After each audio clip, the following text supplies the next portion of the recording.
And we're back once again. A new week, more hoop chat. The Big Free Show is back in the building.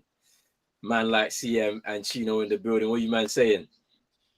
We're here, man. Big ups to everybody inside. This is it. Everybody's here from the start.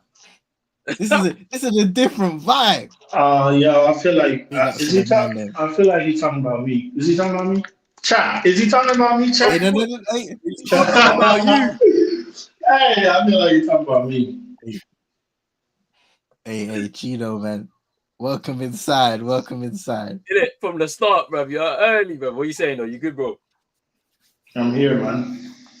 Yeah, bro, the tank is in full effect. You man cannot tell me you don't see that tank, bro. Bro, the Pistons not getting us, bro. We're tanking, bro, and I love it. We are tanking. We are, bro. A lot of the games we lost over this 13-game losing streak, bro, we could have won like 8 of those games, bro. We are tanking, bro. And most of them, we've been in the league. You ain't getting Cooper Flag. You was talking Cooper Flag. He's going to Utah. He's going to Utah, bro. So whoever else you get, you might get someone else. You ain't getting Cooper though.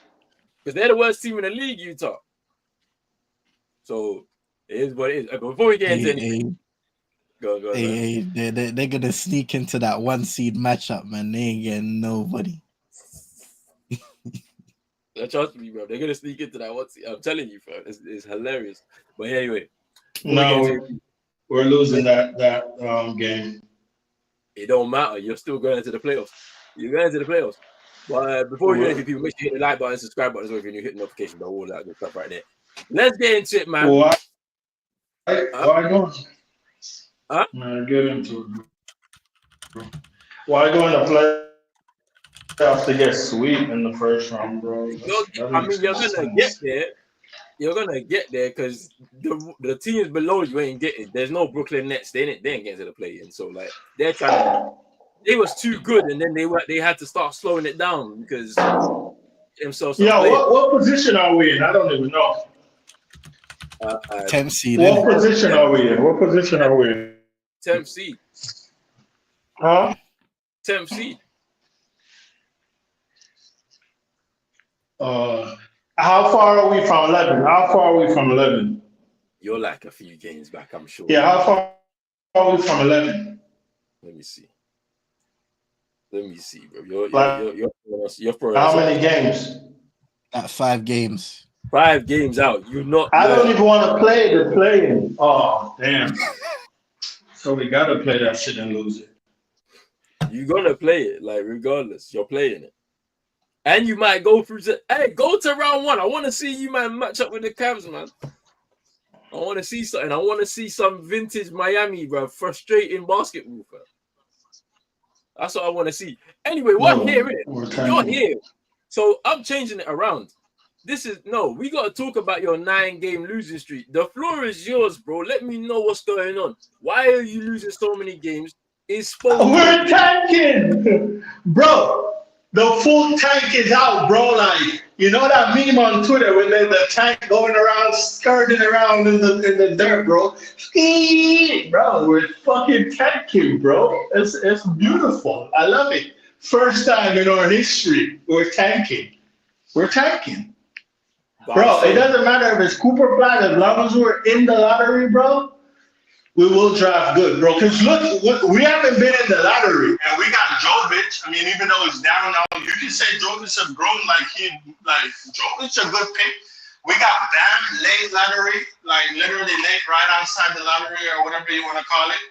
We've got Khalil Ware outside the lottery. That one. I mean, we could have got Cam Thomas, and that would have been better. But then again, we drafted Beasley, so I mean, Beasley was a bucket, but hey, we'll see, bro. But we're tanking. But nah, what's happening to Spo right now? Because you saying that he lost the playbook in the divorce here, but it's looking a bit scary right now. What's happening with him? Because I don't know yet. Because this must be like the worst stretch of his career. Like as a professional, like he's been one of the coaches that I think he's I think he's coached like 800 games plus maybe for in the NBA. And he's never had a losing streak as bad as this in his career. So, like, what does that say about his confidence right now? Like, Bro, Spo is a part of it, bro.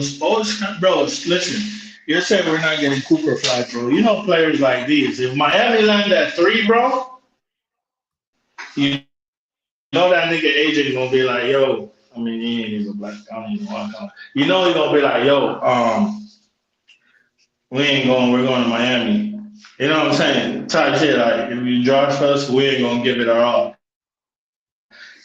That's what that guy I told did go to the Hawks. Who? The Hawks, right? Who? What's that guy? Who? You cut out for a second, man. Yeah, we can't hear you, bro. The one that went to. Can you hear me now? Yeah.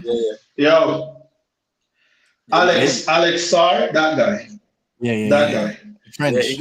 Yeah, he didn't want to go to the Hawks, so yeah. So, but then, I mean, but Washington got a little young squad there, man. That's why he wanted to go there. I don't know why, but like, you know, bro. Yo, people gonna be gearing up to come to Miami this summer, bro. Especially when they hear Pat Riley announce his retirement, bro. Not retiring, bro. Man. Isn't this kind of crazy? Yeah, I'm just reading a article right now and saying Miami's losing streak is the longest since March 2008, when the team endured a 15-win campaign in Pat Riley's last season on the sidelines. Yeah! History repeated itself. Bro, I'm telling Roland don't want Pat to retire because he knows Pat Riley retire is a problem. Because, bro, Miami have the destination. Miami have the market, bro. There's no state tax in Florida, bro. We should be having super teams, bro. Like, the minute Pat Riley retired, bro, honestly, I'm not even gonna lie. Pat Rilly ain't the big problem. Mickey Harris. It's your ownership. It's your ownership. That's the problem. So you're not gonna spend. If Pat Riley's there. They're gonna keep on the same path, and it's gonna be about drafting young guys, developing young guys, and see what happens, innit? Like, I don't see you going, all right, I'm gonna pick up this young guy that's a star right now and bring him to Miami. Like, unless it's like a star who's basically at the end of the runway. Do you know what I mean? Mm. Do you know what I'm saying? That's how I look at it.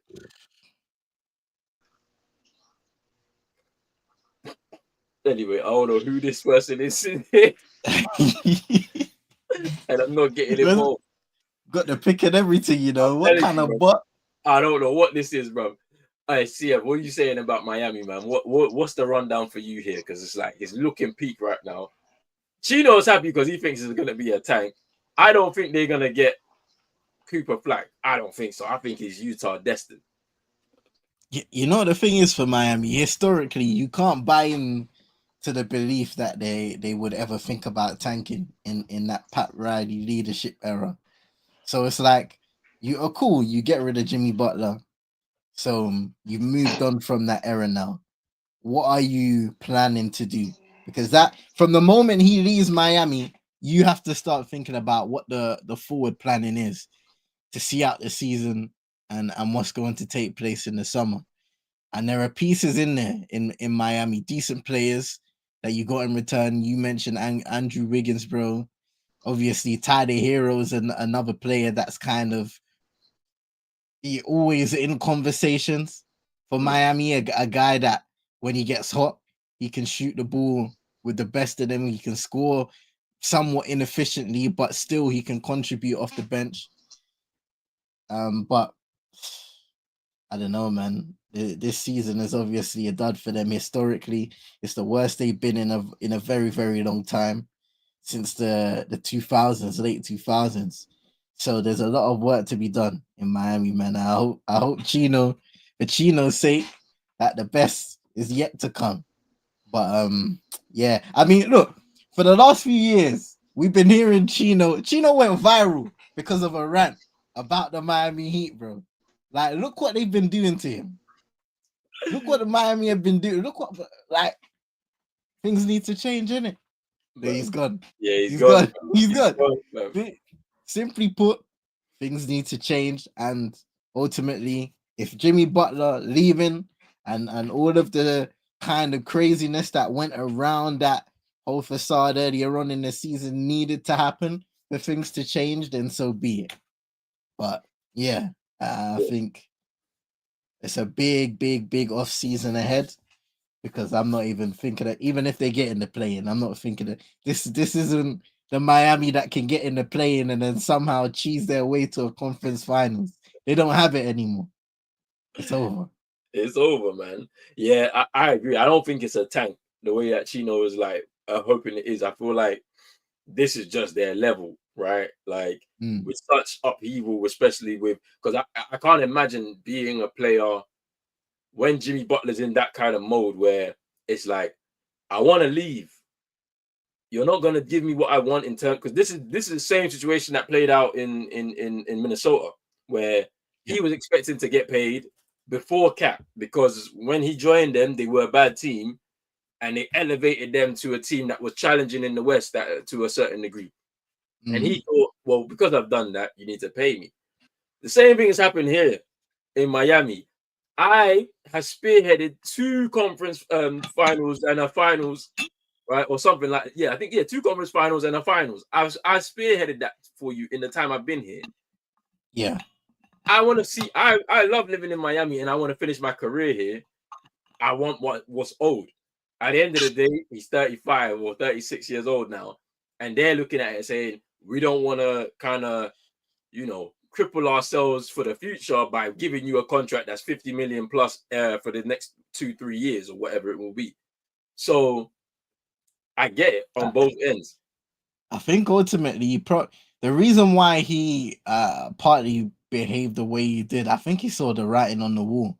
Because when you like think about it, you mentioned him spearheading those 2 finals runs, right? But it's like, what did Miami ever do to kick on from those moments? The first time in 2020, and then the second time as well. What did Miami ever do?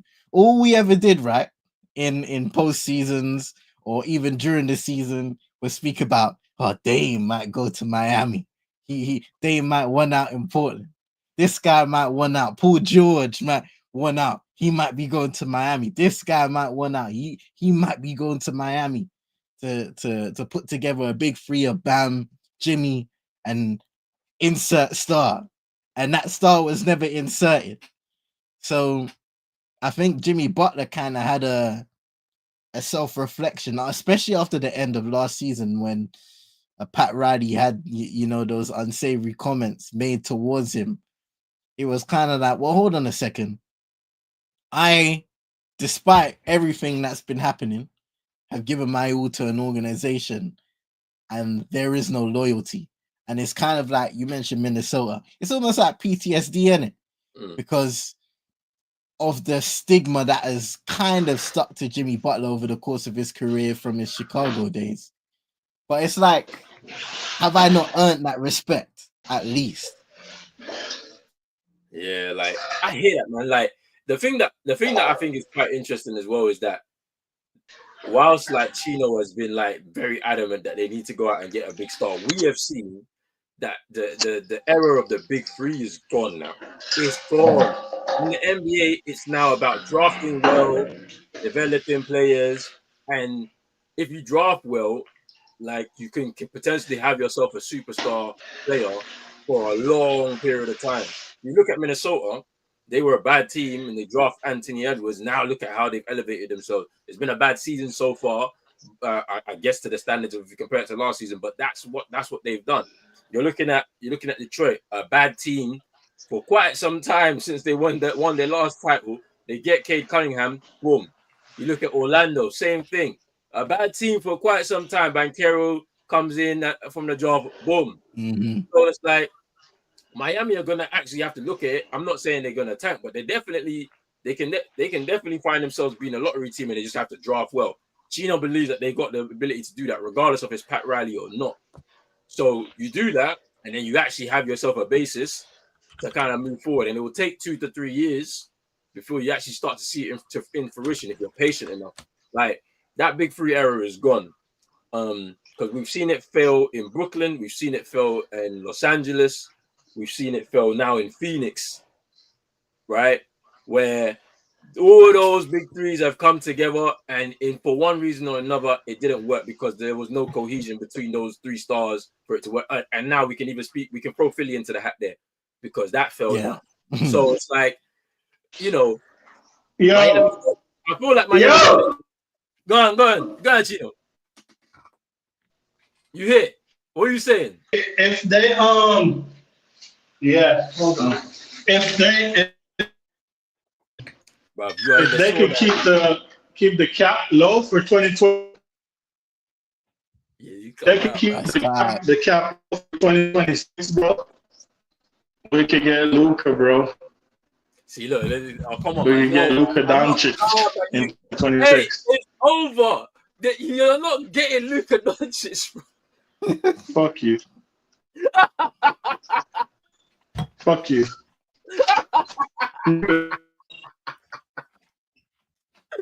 Bro, that's so funny, man.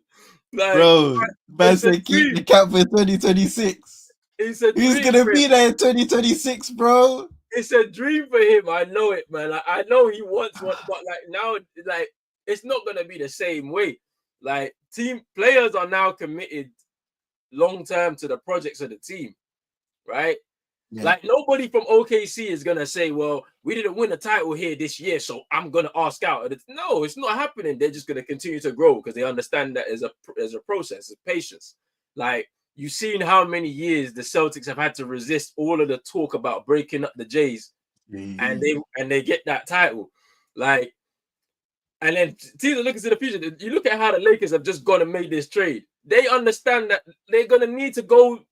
That big three era is gone. LeBron is the reason why we ushered it in. He's the reason for what he did in Miami all those years ago. That's about to end. He's gonna retire. They need to have Luka Doncic as the cornerstone of their franchise, and they're gonna try and build a team to run with him. You know what I mean? Like it's nuts. But as for you, Chino, Miami play-in team this year, probably get to round 1, probably get swept. Let's see what you're saying in the draft, bro. They might not even make it to round 1. Yeah, it's a tough way for them to get there. Honestly, I know it's gonna be interesting to see what happens. To be honest with you, all right, the Dallas Mavericks, misery upon misery upon misery. So I believe they had another injury to it. I don't know who it was. I thought it was Jaden Hardy, but he played last night. I'm looking at the injuries now, right? So obviously there's Kyrie. Derek Lively's out, Daniel Gafford's out, Oliver Maxence Prosper, Dante Exum, AD. Exum. AD, even though I'm hearing that he could be back soon. Caleb Martin and Brandon Williams and Klay Thompson. So look at all of those injuries. Right. So the Dante Exum one was the one that was confirmed just this past week, where I believe it's a broken hand or something like that.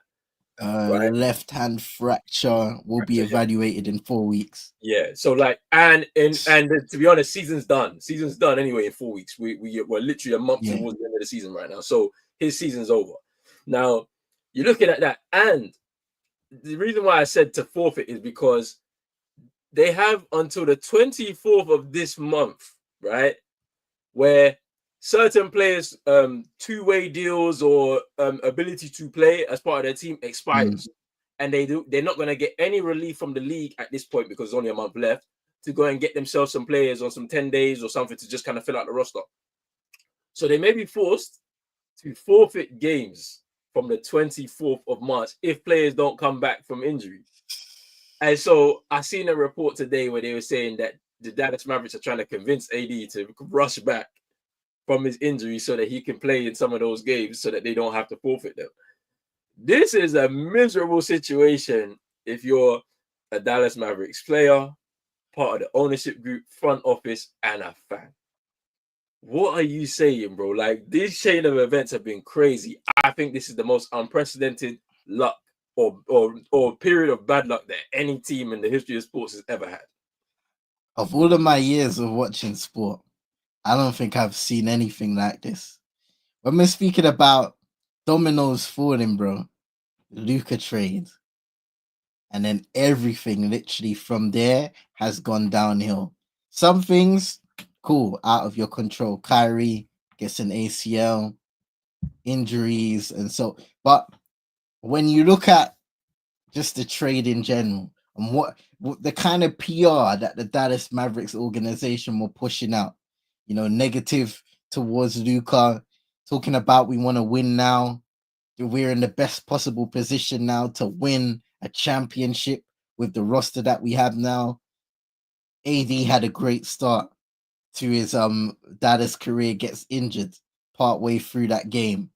Kyrie carrying the burden, unfortunately, goes down for the rest of the season, and he'll be out for quite a few months now. Now they're trying to get AD in the G League team, the Texas G League team, to see if he can ramp things up, to see what they can do. They're in a desperate position with players constantly getting injured. I mean,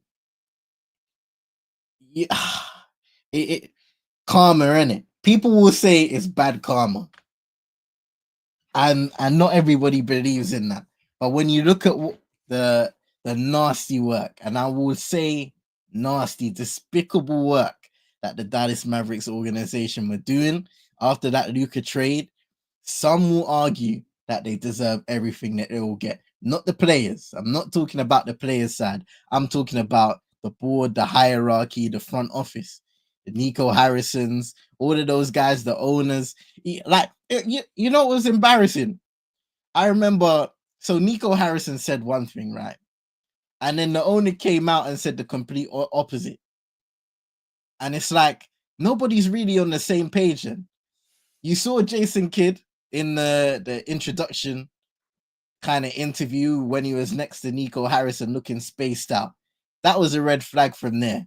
Then you hear the owner coming out and saying things that are contradictory to what Nico Harrison said. So all over the organization, it's an embarrassment. Nobody knows what they're talking about. I don't think they truly understand how much of a mess they've made, even at this point. I think there are delusional people working in that Dallas Mavericks organization. They are delusional, bro. And I wouldn't be surprised if Nico Harrison is sitting in his office today saying, it's all right. He's the guy, you know, the picture with the meme where you got the dog sitting in the middle of the classroom, flames surrounding him. And it's okay. We're going to be all right. You're not all right. And you're going to, now, you can look at this season. Where are they in the standings in the Western Conference? The Mavericks are 11th seed, 33 and 37 level record with the Phoenix Suns, funny enough. So they're fighting to get into a playoff position, tie games with Phoenix. They're a little bit behind, a couple games behind the Sacramento Kings, way behind Minnesota in the 8th seed. So you're going to be fighting for a playing position, but your squad's depleted. And also you have the risk of forfeiting games, which you'd hope they work out because you never want to see those scenarios. But at the same time, it's just bad luck that has fallen upon this team at the wrong possible moment. Everything that could have gone wrong has gone wrong for Dallas. And you sympathize with the players, you sympathize with the fans. But the one set of people that you don't sympathize with is that despicable front office. They deserve everything. Every damn thing. Hey, you said everything, because I still to this day can't understand why they made that decision. Because it's one thing, yeah, that you know, because I'm just looking at it again. I'm saying to myself, what? So we couldn't get any picks. It was just a straight 1-for-1. Bro. Where are the picks? Like, you got to get at least 5. Cause like I'm seeing Mikal Bridges. We was in a world where Mikal Bridges went for 5 first rounders. Are you crazy? Do you remember what Rudy Gobert went for? 4. Different trades, I hear it, but still, he garnered all them picks. Everybody at the time was saying that Rudy Gobert ruined the market when they made that trade in Minnesota. I'm telling you, you're looking at DeJounte Murray went for 3 first rounders when he went to Atlanta from I think to the Spurs. Was he at the Spurs? Yeah, the Spurs. I mean, the Spurs. Yeah. So it's like I love Anthony Davis as a player, but Don't you get me wrong. couldn't tell me. Yeah, you can't tell me with Luka being younger, a proven star since he stepped foot in the NBA, a guy that has led his team now to the NBA Finals, deep playoff runs, competing against the best teams in the Western Conference year in, year out. You can't tell me that a Luka Doncic, even attached to an Anthony Davis in a trade, can't garner some picks to set you up at least. That's the thing. I don't understand it. To this day, I can't understand it. I don't know what the thinking is. Because I was trying to give them the benefit of the doubt. I said, okay, if everybody's healthy, you've got Kyrie, AD, you've got Gafford, Lively, he's got the future there, then you've got a good core there that's going to go out and win. Klay Thompson is there. So, like, you know, there's championship experience all across the team. You can rise up the young ones too. Next thing you know, you're in it. And then you have to go for the West. And it doesn't happen. It falls apart literally from the day that he makes his debut, AD. It's over. From that point, it was over. Kyrie was balling out before the ACL. He was balling out. And then this is what happens. I mean, Nico Harrison is a weird guy because you can't be going to have these little secret meetings with Rob Pelinka, like, and don't tell nobody within your organization that you're going to do that. And now look at what's happened. Because you can't actually face your fans. You can't. Not anymore. It's over. They've lost trust in you. And I don't know what move that they're going to make, right? That's going to salvage this. Because you can't make one. What move? Listen, you see this thing, and they was all talking about their relationship from back in the days. That kind of move is like the move that I used to make with my guy Tariq, on my league, NBA 2K, bro. You make them stupid moves, when you're half asleep in the night, and then you deep what you've done. You ruined your whole organization. You ruined it. Rob Pelinka finessed him. Like, when I say that, it's the biggest finesse. And you're also playing into the whole NBA storyline, right? You're giving the Lakers a franchise player, literally giving them something so that their future is secured for at least the next 5. Because they're talking about, Luka, he wasn't happy with the trade. Right now, he looks great. He's playing at a great level right now. He's dealing with a bit of injuries, but they're waiting for LeBron to come back. They're going to probably ramp him down.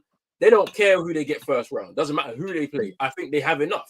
If everybody's there healthy, if you've got Rui Hachimura, if you've got Dorian Finney-Smith and Vanderbilt all there, Jackson Hayes is playing off the charts right now because he's getting all of those lobs from Luka. Yeah. Get LeBron back healthy. It's a problem for a lot of teams in the West. I don't think it's okay. I think when they run into OKC, it's finished. I think so because of the way OKC defend. They defend at a high level, and I don't know. It'll be a tough series, though. Very tough. I think if that's what I think, it's gonna be tough. I think OKC come through. But like, you look at them and you're saying to yourself, they've already become contenders now because of the Luka trade. Literally, couple years they're of LeBron. They're the 3rd seed. You know what I'm saying? They're in the 3rd seed in the West. Like and for Dallas, for you to be basic. I watched the game that they played against Phoenix on Sunday. Well, I had my eye on it. I wasn't like watching it too closely, but I had my eye on it, right? And like, they're in a race with each other for who doesn't want the playing spot. It's actually nuts, like how crazy that is, right? Because Phoenix haven't been good over the last month, but they still find themselves in that last playing spot. They don't even deserve it. With the way they've been fighting with the coaching, with Bud and stuff like that, and amongst each other, I seen it again on Sunday, right? Another KD and Bud Maybe crasher. Like, I was just like, bro, come on, man. Like, it's hey, so sad because Bud is just, he's happy to be back home in Phoenix. He got himself another shot at the NBA coaching position. He's a champion as well, yeah. And we know how he won that championship, and none of them players want to buy in. It's crazy to me. I don't understand, but I hear it from KD's perspective. He's like, yeah, I'm KD. I'm not doing what you want to do. But then at the same time, yeah, the coach has got all the power, so he's sending man to the corner. It's actually so weird to see KD playing in the corner. it don't make sense, bro. It doesn't make sense. It doesn't make sense. I'm going off topic, man. Dallas. Hey, pray for Dallas, man, because it's peak right now. Nah, don't listen. Yeah, don't pray for Dallas, bro. Pray for the fans, maybe, but don't pray for Dallas. The front office, you don't know what you did. You know what you did, bro. You know what you've done. All right. We move on to the next topic, man. Now, speaking of the Western Conference and who's challenging OKC and all of that, the Nuggets, they have been flirting with being the 2 seed, 3 seed for a lot of this season in the West. And by all accounts, they've got the best player in the world in Nikola Jokic. But the rest of the squad, I feel like I've seen Russ enjoying his basketball again. It's always good to see Russell Westbrook enjoying his basketball again. This is his best year, I think, since that 1 year in Washington that I vividly remember, because there were times where I was watching Washington Wizards games when I was not supposed to be watching Washington Wizards games because I wanted to see Russ play. Hey. So, and he was averaging a triple-double that year before it all kind of went left and you know, when he went to LA. So he's been playing really well. We haven't seen the best of MPJ and the young players. Christian Braun's had a great season. I think it's a career year all across the board for him this year. But looking at all of that, do they have a shot at the West with obviously Jokic in there as the weapon? You know what? I know everybody says it right. When you have a player as good as Nikola Jokic, you always have a chance. This Western Conference is competitive. They're up there. Credit to them. They've been able to maintain a somewhat consistent position in the Western Conference as of late. They've had a iffy last month, I would say. And, you know, when we go back to them winning the championship, after that season, the biggest thing that they always lacked was depth. So you look at Nikola Jokic, Russell Westbrook. The thing I love about Russell Westbrook's resurgence ever since leaving Los Angeles was the fact that he has brought in to being that leader on the court. And even more so, not just in terms of being the star leader. I think there's a difference between being a leader as a star and being a leader as a veteran. Being a guy that sets the tone on both ends of the floor. So we've seen series like where I believe it was against Phoenix where Russell Westbrook gets the block on Devin Booker.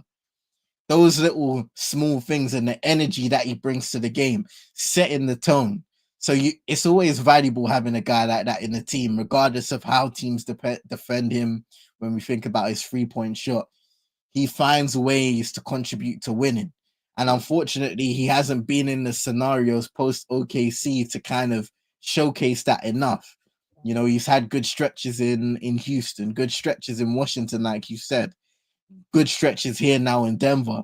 But it feels like with Russ, he always falls into the wrong situation. Whereas here, he's been able to utilize his strengths and buy into that even more to motivate the guys around him. And that's the best thing about Russell Westbrook. It's his energy and the tenacity that he brings to the game of basketball.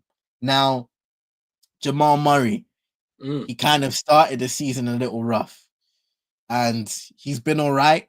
But we always have to ask the question, he's a guy that usually steps up as a playoff performer. But his injuries have been letting him down. And will that wear and tear allow him to perform at a higher level come playoff time? We'll have to wait and see. Michael Porter Jr., I've kind of been expecting more out of him. I feel like as good of a scorer he is, I've been wanting to see that jump for a few seasons, at least the last couple of seasons now, ever since they won a championship. And I don't think that's been there. And whether that's a kind of situation where he's just been playing his role or his game hasn't elevated to that point, I'm not exactly sure. We all know the quality that Aaron Gordon brings to this roster as well. The two-man game with Jokic setting screens, playing in the dunker's position, and his off-ball movement really good. Defensively, he's also upped his game since leaving Orlando and coming to Denver and becoming an NBA champion. But for Denver, it's all about depth, because when you get into the playoffs, it's about how can the other guys contribute. Teams are always going to be dialing in on how can we nullify Nikola Jokic. We've seen in playoff runs guys targeting Jamal Murray and saying, you know what, cool, allow Nikola Jokic to score, allow him to get 30, allow him to get 40. But if we can slow down Jamal Murray and nullify that two-man game, then perhaps we have a better opportunity to beat Denver. So the keys for them is going to be Nikola Jokic is going to show up. How can you get the best out of Russell Westbrook on both ends of the floor?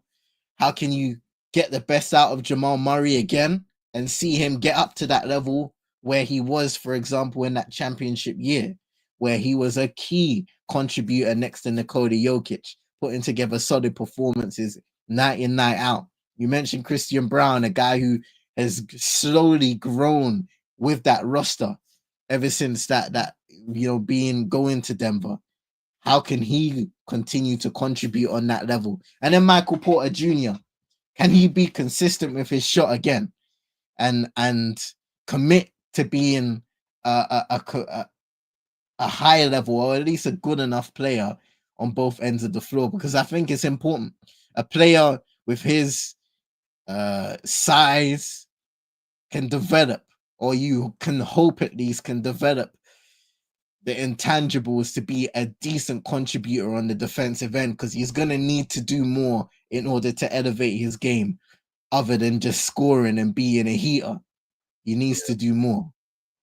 Yeah, that's true. I mean, like, you look at like someone like Peyton Watson as well, for example. Like he's a really good defender. Like there's a huge upside there. Offensively, he needs to obviously contribute a lot more, but like I think he'll get there. So they have some of their future is really solidified in terms of what that's going to look like. And it's just like they would obviously they couldn't pay KCP. He goes to Orlando in the offseason. There were talks of what they were going to do, because like, about Michael Porter Jr., because there was talks about, Jimmy Butler joining them if that was gonna, so like, and I feel like you're right. He hasn't really developed because he's a wing. He's a wing who in the NBA now, I think having a great wing is a premium. Like someone that's like one of your major like contributors, because we have two of them in Boston. You look at what Cleveland did to get Hunter from Atlanta. Like you can see now that you need guys that are really good on both ends of the floor. And he hasn't been able to kick on, like you said, from being that shooter, that pure shooter. And I don't know if that's because of the injuries he suffered in the early part of his actual career as a college guy before coming into the league. I don't know if that's a contributing factor. But in order for them to actually challenge in the West, it's one year, you mentioned it, and I completely forgot about him. Jamal Murray just needs to be healthy, right? Because he is, in a sense, Jimmy Butler light. Like when the playoffs run, he's always showing up. He's putting up 30, 35, 40 in any given time, any given game. So if he's healthy, that's a big key. The energy of Russ off the bench is going to be so underrated. Like, I feel like it will carry them through some playoff series for the Nuggets, because of the fact that, like you said, bro, he's accepted his role now as a leader, and he's saying, okay, I'm going to sacrifice. We got some young guys here that they're going to be the future of this team. Let me show them the kind of standard you need to be at so you can be an NBA player for the same level of time that I've been in the league. So, and then at the same time, he's confident. He's got the trust of his teammates, the trust of his coach. You're seeing him shooting the ball from three again. It's looking a lot more consistent rather than it being streaky like it's been over the last few years. He's getting the mid-range game going, and obviously he's getting triple doubles on a regular basis now. You're seeing those stat lines just creeping up. Him and Nikola Jokic have competition going on because they're both the triple double leaders in the NBA history. They're up there, 1 and 2. They're both going at it for that position. So it's like they've got some real good competitive spirit. And obviously with the X factor in Jokic, you can never rule them out. A former champion with the ability to go on a deep playoff run. They've done it before. Like Christian Brown, his first year as a rookie was a contributor off the bench for them. He's now a starter in that team. Like he's had his championship experience. I think he's had a great year this year. You can't rule them out. With all of the stuff that they have, despite the fact that maybe they don't have a lot of depth, you see where they're going all the way down to DeAndre Jordan on the bench. He's getting minutes. Where a couple of seasons ago, I thought he was out the league because he wasn't getting no minutes, but he's been getting minutes this year.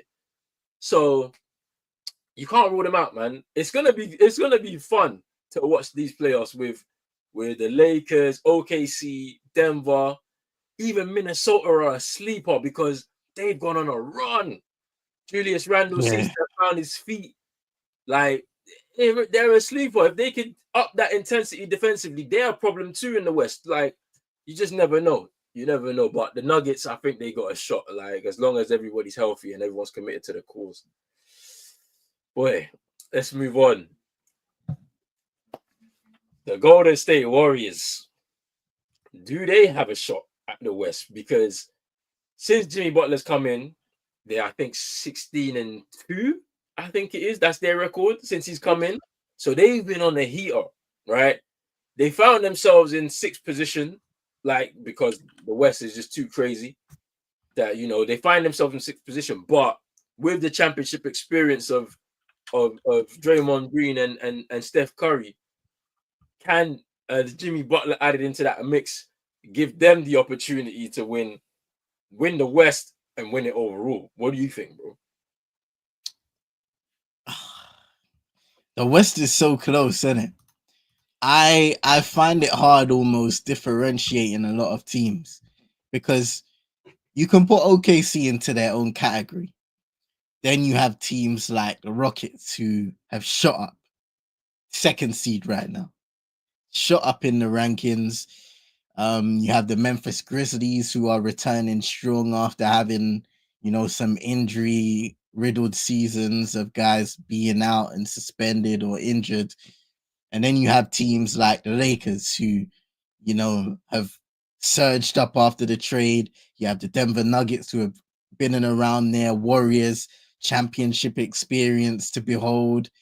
When you put in Steph Curry, Draymond Green, Jimmy Butler's been there. He's been to the NBA finals. He's been to conference finals. He's been around.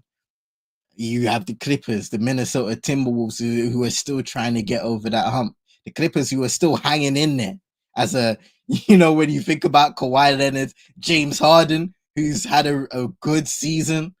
Like, you can't count those guys out, and they're the 7th seed. So the Western Conference is very competitive, and I wouldn't be surprised if Golden State are able to get into the playoffs and make a run because they're playing well, they're looking strong. There's that added sense of confidence. I remember a few months ago when we were speaking about Golden State and how dejected the mood was around there. I think Draymond Green spoke about it. We were speaking about how guys were talking about how there needs to be a change. Curry, Steve Kerr, where they kind of went back on their original comments on them kind of not really wanting to make moves or not really wanting to kind of mess with what they had going, even though things weren't going the way they needed it to go on. And that's why they pulled the trigger ultimately. So they did that. And I'm sure they're happy with the fact that they did bring in Jimmy Butler, because in Jimmy Butler, whatever you want to say about him, he's a competitor. You're seeing it on a nightly basis. He's building that camaraderie with the teammates. You're always seeing him pointing to Steph, Draymond, interacting with him on the court. He's a two-way guy. He's a competitor. And competitors contribute to winning, no matter what. So most definitely they have an opportunity in these playoffs. And the Western Conference playoffs is going to be something to behold, because you know what? No offense to the East, and I feel like it's always been like this with the East, right? You have the Boston Celtics, and everybody's going to overlook everybody else, even the Cavs. Until the Cavs get over the hump, they're going to be overlooked because the Boston Celtics exist in the Eastern Conference. The Bucks aren't what they used to be. The Knicks, even though they're a good team, they're not a great team. They're not a team that you see getting to those levels. Indiana, no. Detroit, even though they flipped the script, no. Atlanta, those teams you don't see it. Whereas in the West, you have OKC, you have Denver, you have the Lakers, you have the Golden State Warriors, you have the Grizzlies, who will be hungrier than ever to make a point, to make a positive point. You know what I mean? The Houston Rockets, who are a young and a hungry team, who have that veteran experience. You have Ime Udoka, who's turned things around in the city of Houston. So in the state of Houston. So there's a lot of competition up for grabs. And there are a lot of storylines in the Western Conference where you look at the situation and say there are a lot of teams that can change the narrative. For Golden State, another championship will be a cherry on top. But then you added Jimmy Butler, and it's like, well, it's personal for him because he's been chasing that ring. He's been chasing that opportunity to say, I'm an NBA champion. Miami, he got to the championship round twice and lost. He did all he could there. Now he's in Golden State. He's going to be hungrier than ever to prove a point and say, you know what? To Minnesota, to Miami, to Chicago, you said I wasn't good enough for you. You said you didn't want to keep me. Minnesota didn't want to pay me. Miami didn't want to pay me. Chicago saw me as a guy they could get rid of. Let me prove my point here. If I'm looking at the Clippers, that era of PG and Kawhi failed. James Harden's playing out of his skin. Kawhi, even though he may not be the same in terms of his legs and his consistency, if he can get to the chat playoffs and remain healthy, he's going to want to prove that he's still one of the best players on the planet. And then you have guys like Norman Powell, who took it personally. He took the situation personally when PG left. He said, let me take up the mantle on this team and prove what I can do on the basketball court. The Denver Nuggets, people counting them out continuously. Like, the narrative around Nikola Jokic is crazy because when he was in that era of winning those MVPs, people saying he's the worst MVP of all time. And I think some of that is because he's not an American-born player. For some reason, well, we know what the reason is, but I'm not going to delve deep into that. But for some reason, the overseas players are treated with a large bias in the NBA sports media in America. But let's not do that. Nikola Jokic, when you look at on the eye, statistically, is one of the best players of all time in this era of the National Basketball Association. And he will continue. He plays with a freeness. I remember he had what was that crazy stat line he had a few weeks ago? Was it a 40-20 or a 40-20-20? Yeah. Like yeah. And he was getting interviewed after the game, and it was like it was nothing to him. Yeah. He has a freedom. He doesn't care. Obviously, he cares, but to a certain extent, all of the extracurricular activities that guys get sucked into, he doesn't care about them. Yeah. Like he doesn't. I feel like he has an endorsement, like a signature shoe. We never hear about it.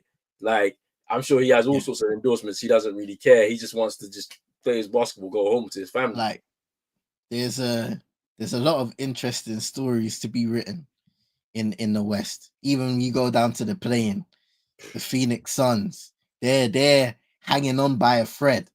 What's the picture? Yeah, where the guy's wearing the backpack and it's about to rip. The strap is about to rip. That's Phoenix right now, bro. The strap is about to rip. it's actually funny because it's like they're gonna go to the player. What are they gonna do? If they get to the playoffs, it's not gonna just flip. I don't think so. Like that would be one of the most remarkable stories if they was to have the worst season ever, get into the playoff first round, for example, and then miraculously everything clicks. We've seen stranger things. Like look at Miami over the last like 3-4 years. In the regular season, they weren't great at all. After they got that number 1 seed in 2022, the previous 2 years after that, they got into the playoffs via the play-in, and they were bad in both of those seasons. I feel like they had about a 500 kind of, and Phoenix are close to about 500 right now. And the Lakers got to the conference finals from a playing position. KD's he's also gonna feel it a little bit. He's gonna be like, well, you lot have been disrespecting me, yeah. Like, let me do one run. I'm gonna take over for real. Everybody's just got to stand back. I'll do it by myself. I don't think they can do that though, because Devin Booker's the franchise guy. There's a lot of egos in that locker room. You can tell. But just going back to the Golden State Warriors. Yeah. It's actually a scary thought seeing how they've just from one acquisition they switched. They were a 500 team before Jimmy came. They were finding themselves basically in the play-in at this point before he comes in. He comes in, and we know Jimmy Butler. We know what he can do, right? Forget the playoffs, just energy-wise, he can galvanize a whole group of players to get them to another level. Now, you take a team where you've got a generational shooter, the best shooter of all time in the NBA, is there, where even for him, he fell out of love with the basketball for even a tiny bit because of how bad the team was. That's a tiny bit. You got Draymond Green, who we already know what he can do defensively, right? But even with him, the age creeping up, his legs going, he's not moving the same. And all of a sudden, he's got an extra step. He's quicker steps now because Jimmy Butler's there. Like, and then they got young players that we thought that if they were gonna, extend the runway of Steph Curry specifically, they were gonna have to get rid of some of them, Porzingis, Kuminga. But no, they're also being retained as well. So it's like there's something here. Jimmy resigns as well. As soon as he joins, he's like, "Yeah, I'm part of this thing." Like, it's gonna be interesting because I can see this team also making a run to the Western Conference Finals. And then they got to face off against potentially an OKC. And then it's like, okay, this is where OKC is going to get a big test because it's like you haven't met a player of Jimmy before. You don't know what he can do. And then Steph, with the way he moves around the court, you can't leave him open. How are you going to tackle that? It's going to be interesting. I can't wait. The West is going to be great. That is going to be some box office playoff games. Can't wait for them weekends where you get 4 games a night.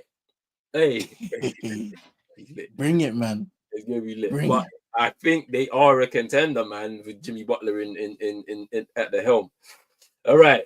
Chino is just, bruv, he's been saunaing up, bruv. He's been enjoying himself with the sauna, bruv. Bruv, the whole show missed you. He was here early as well. Imagine when he so the recipe is just let Chino come in late, edit, because when he's late he'll stay, but when he comes early, gone, bro, gone. That, and don't talk about Miami. All right, league roundup. Let's end it on a couple of talking points.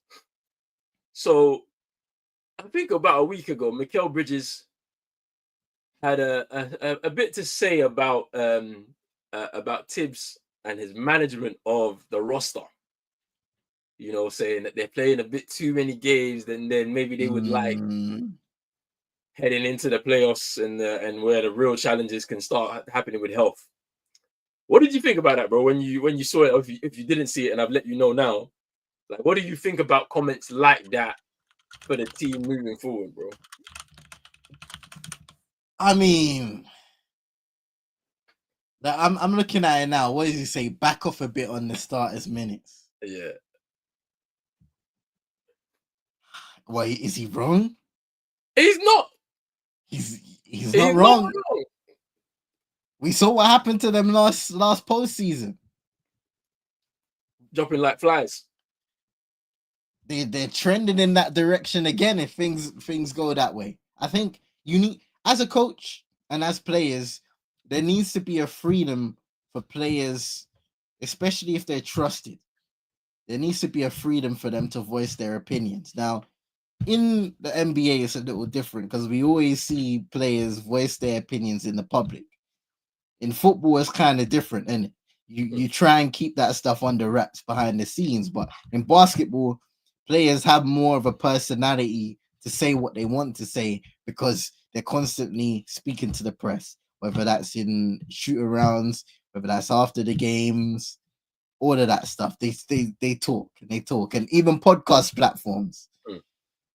So I don't think he's necessarily wrong. Is that a conversation that they've had behind the scenes or need to have behind the scenes? I think so. Players only meeting, players and coaches meeting, team meeting, whatever you need to do. But if it's for the betterment of that New York roster, most definitely they need to be able to manage their minutes to see out the season to give themselves the best possible opportunity to compete in that Eastern Conference. Because the way I look at it is, to get to the conference finals, there's a good opportunity to get there. But a lot of what goes into having postseason success is the health and the performance of your team. Who can step up? Are the stars performing like stars? Are they contributing and playing to their strengths? How can a team adapt on a game-by-game basis to get the better of their opponents each and every game of a 7-game series?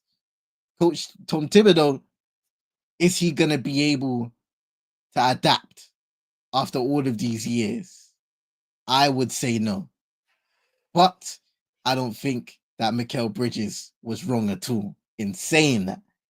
Maybe you could argue perhaps the where he said it, how he said it. Is there a time and a place? For sure, there is a time and a place. But also, desperate times call for desperate measures. If a player is saying that, think about it this way.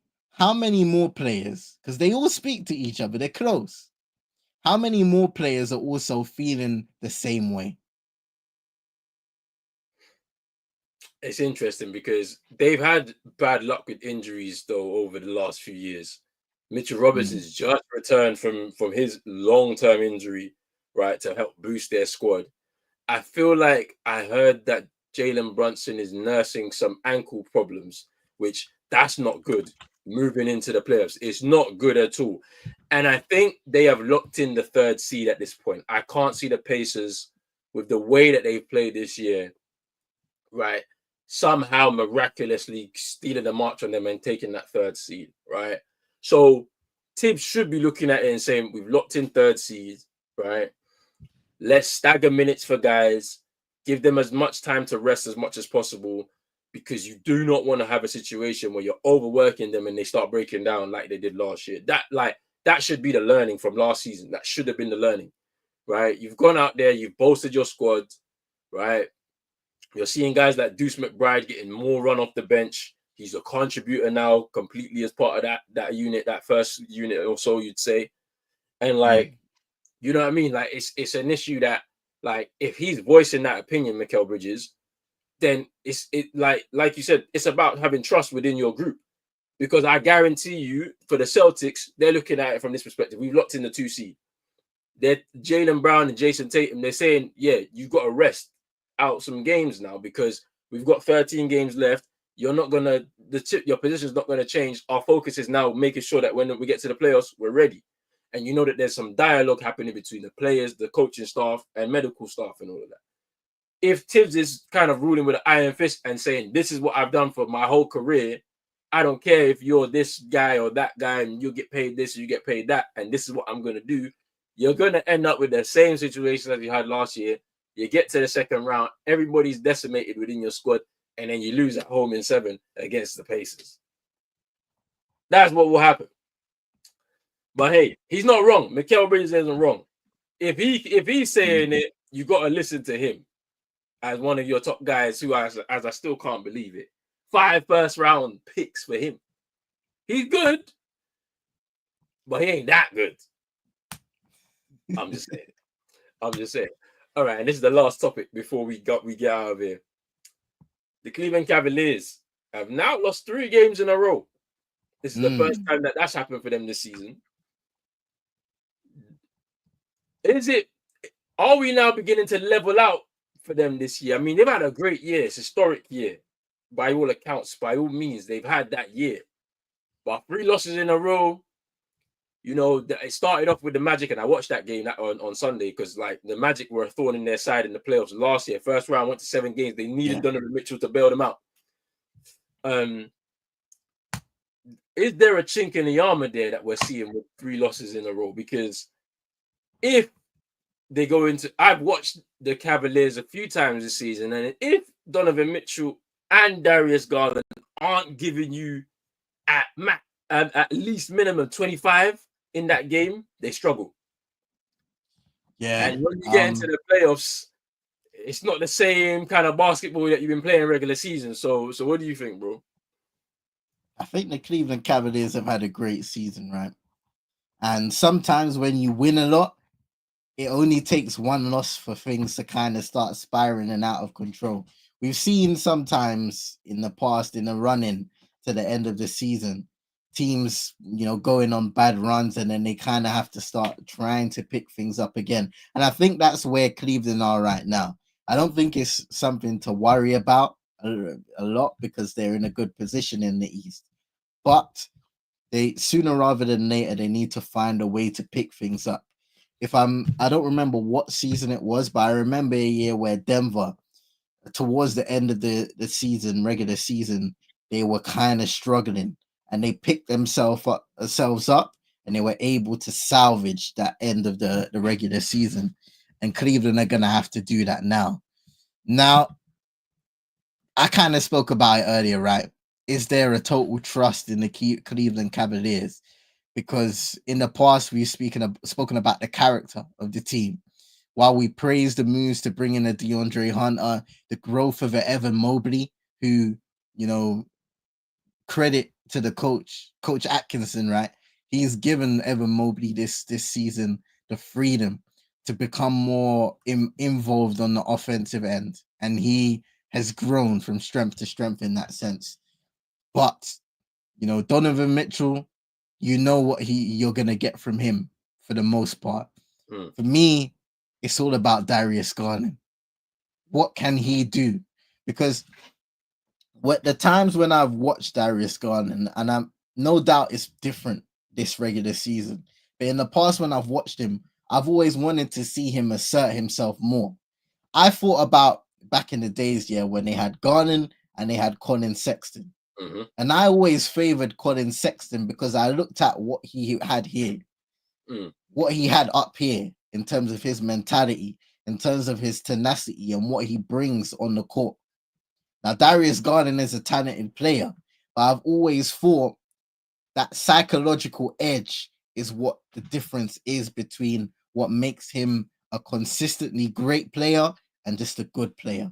Yeah. And come playoff time, he's gonna have to flip that switch. You know, he can't be the guy anymore that it looks up to Donovan Mitchell for motivation. You know, when he's having a poor shooting night, he needs Donovan Mitchell to pick up his chest and say, keep on shooting. No, he needs to have that mentality now saying, I'm a go-to guy. If it ain't working, I'm going to find other ways of winning this game for us. Yeah. Because you've got the team around you. But I think sometimes when things aren't going well, he'll shy away from the spotlight. And, you know, I even making a joke about the lights too bright. But, you know, it has felt like that. That comment, for me, hit home. Because it felt like that watching the Cavs at times. And hilarious. Even Darius Garland. But that's hilarious. I think they'll find their way again. Because it's been that type of season for the Cavs. You trust in them in the regular season. And I hope they put it together to have a strong postseason run. Yeah, I agree with your point on Darius Garland. I look at him whenever. So let's say we match up with the Celtics, match up with the Cavs, right? They pick on him. that's the mismatch all the time, because there's two things. He's a small guard, so teams will target him, right? Mhm. And then he does have games where like he doesn't shoot well, right? And there's inconsistencies to his game. And if he's not hitting that 20, 25 points per game, then there's not much contribution you're going to get from him. And this is where you look at somebody like a JT. Mm. In his previous years, we watched him in Philly. He was like 0 for 9 going into the fourth quarter, right? He hadn't scored, I don't think. And then in the fourth quarter, he hit 16 points in a row to give himself, to help the team get over the line. But then at the same time, just because he wasn't scoring doesn't mean that he wasn't doing anything else. He's grabbing boards, he's defending at a high level, he's making sure that he contributes on the other end of the floor. That's what Darius Garland needs to do to be able to be considered a star player in this league, a star player on the Cavs, like for sure. He's obviously the second best player on the Cavs, or maybe not, because I feel like Mobley could be usurping him, to be fair. But ultimately, he needs to show up on the other intangibles, right? Mm. Apart from scoring, otherwise he's not gonna, it's not gonna help their team. And then it's gonna be all on Donovan Mitchell once again to try and help and save the team. They obviously the leap offensively for Mobley helps that. I don't know if that will be enough though for them, but they've had a great season. I feel like they definitely get disrespected by fans and media as well. They've had a historic season, like by all means, they've had it. Like, so we'll see how it goes. I mean, number one, we have seen 60-win teams, Atlanta comes to mind, where they had a great regular season. I can talk about Utah in the West having an amazing, and it fall apart in the playoffs. Like, so you never know. Playoffs, everybody starts at 0-0. And then, I do also agree with the point, because I think the Nuggets had that season. I think they were the champions that season when they had the run where it was kind of looking a bit peak for them towards the end, and they picked it back up and they went on and became champions. So it can happen. But three losses in a row is interesting. I still think they keep number one seed. I don't know what the rest of their games are looking like, but yeah, it's looking interesting. And we got the playoff picture right here. It's looking great. There's some good. If it was to end today, some of the matchups, oof. Lakers, Warriors. Oof. Hey, Nuggets, Grizzlies. Ooh. Like, it's serious. It's serious. Like Clippers, Timberwolves in the play-in. It's gonna be good. If it ends now, that West is looking great.